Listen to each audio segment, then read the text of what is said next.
The night had started like any other for 26-year-old Emily Carson, a waitress at a small, family-owned diner just outside Denver.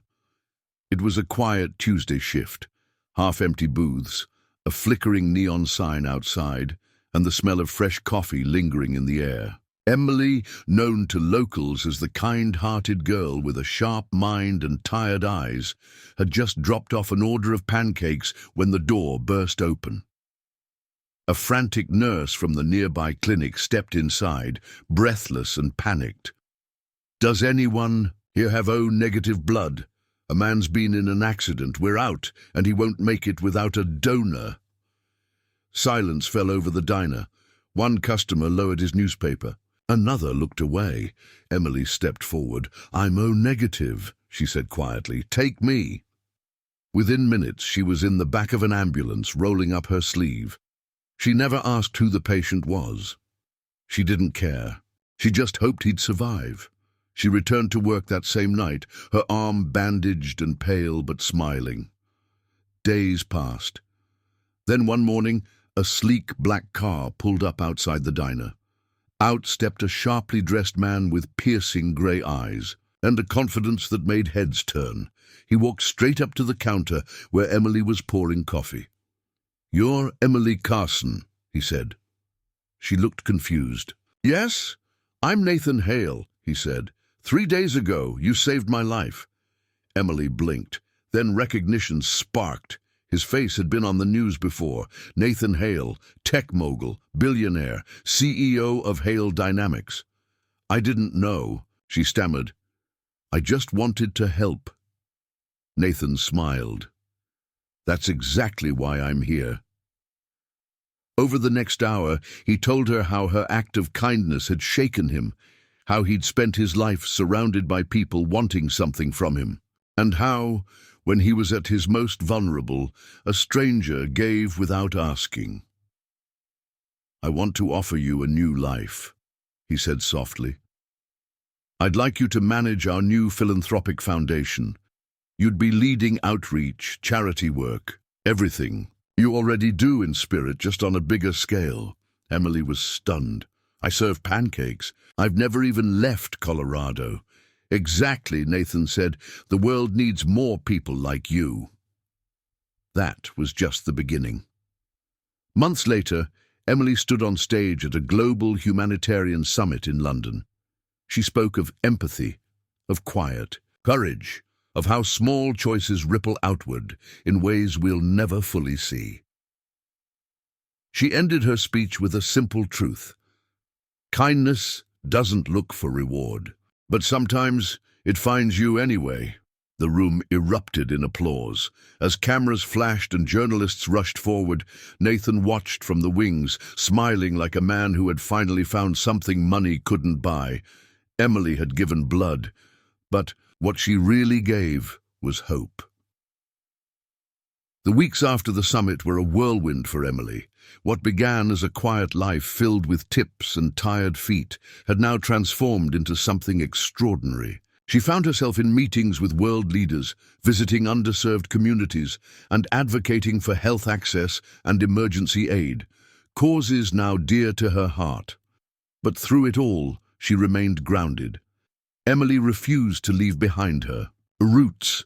She still called her father every Sunday, still sent postcards to her former diner co-workers, and still kept her old server apron, framed now, in her modest new apartment overlooking Central Park.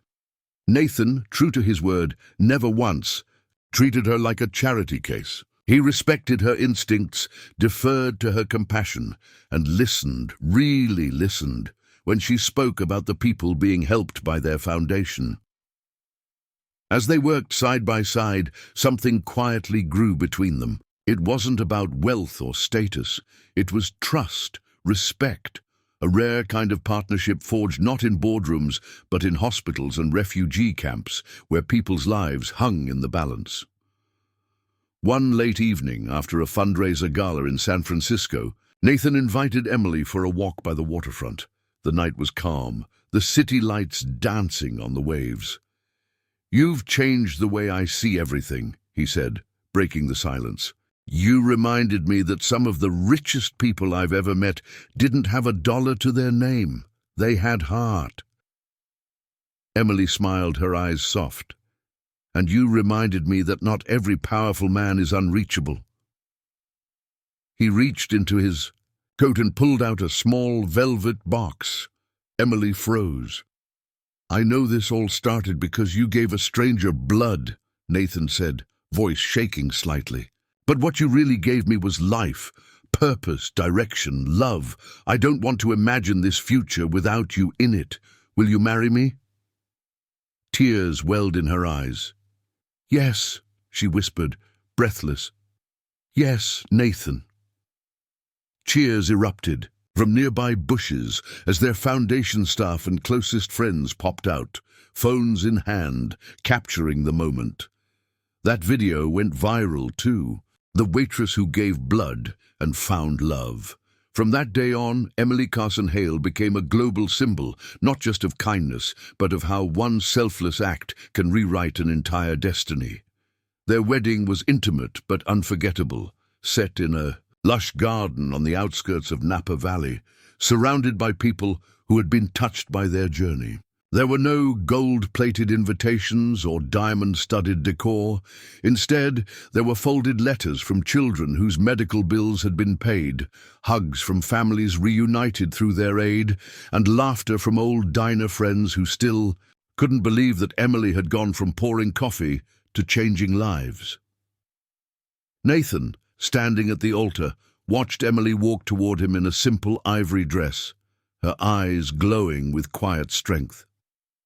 She wasn't the same waitress who once worried about rent. She was a woman who had given hope to millions, yet she still greeted every soul like they mattered most. Their vows weren't filled with grand poetry. They were honest, raw, and grounded in the very thing that had brought them together: compassion. I didn't know who you were when I gave blood, Emily said during her vows, her voice trembling. I just knew someone needed help, and that's what I promised to keep doing, with you beside you for the rest of our lives. Nathan's vows echoed the same. You saved me when I didn't even know I needed saving. You reminded me what, it means to give without expecting anything back. And because of you, I know that wealth means nothing unless it's shared. As they sealed their vows with a kiss, camera shutters clicked, but not for the tabloids. These were captured by volunteers from their humanitarian foundation, now active in over 40 countries. The next day, the couple declined a honeymoon in favor of a field trip to Guatemala, where they'd fund a new emergency clinic in a rural village. Emily held babies, laughed with mothers, and once again rolled up her sleeve to donate blood, because love in her world was something you proved in action, not words. And as they boarded a tiny humanitarian plane that evening, Nathan looked at Emily and said, "Of all the things I've built in my life, you're the one I'm proudest of." She smiled, holding his hand. "Then let's go build the rest of it. Together." The plane rumbled gently as it soared over the mountains, golden sunlight pouring through the windows. Emily leaned her head on Nathan's shoulder, watching the clouds drift beneath them like cotton dreams. The weight of their past, the hardships, the uncertainty, the choices made on instinct and kindness, seemed to dissolve in that quiet moment. But their story was far from over. Weeks later, they stood in the heart of a village where children ran barefoot and medicine was scarce. The air buzzed with life, and the villagers greeted them not with formality, but with genuine warmth. Emily didn't wear designer shoes. She wore worn boots and rolled up her sleeves. Nathan didn't carry the air of a billionaire. He carried boxes of supplies, his shirt stained with dust and effort. Together, they opened the doors to the newly built clinic. Inside, there was no marble floor or high-tech equipment, just what was necessary to save lives. A single plaque by the entrance read, "In honor of unseen heroes, no names, no vanity, just gratitude." One evening, as the sun dipped low and villagers lit lanterns, a little girl approached Emily with a flower crown made of wild jasmine. She placed it gently on her head and whispered, "You're the lady from the sky who brings hope." Emily knelt, tears in her eyes, and hugged the girl close. "No, sweetheart, you bring hope." News of their efforts spread globally, not because of headlines, but because of hearts touched. The foundation grew. People from every walk of life donated, volunteered, and joined their mission. They weren't just helping, they were changing the very way people saw humanity. Years later, a young boy saved by that very clinic would become a doctor himself. And when he was asked in an interview who inspired him, he smiled and said, "A woman who once gave blood to a stranger. She didn't know he was a billionaire, but he knew she was priceless, and so their love story became a legacy. Not of wealth, but of will, not of status, but of service, not of romance alone, but of relentless compassion."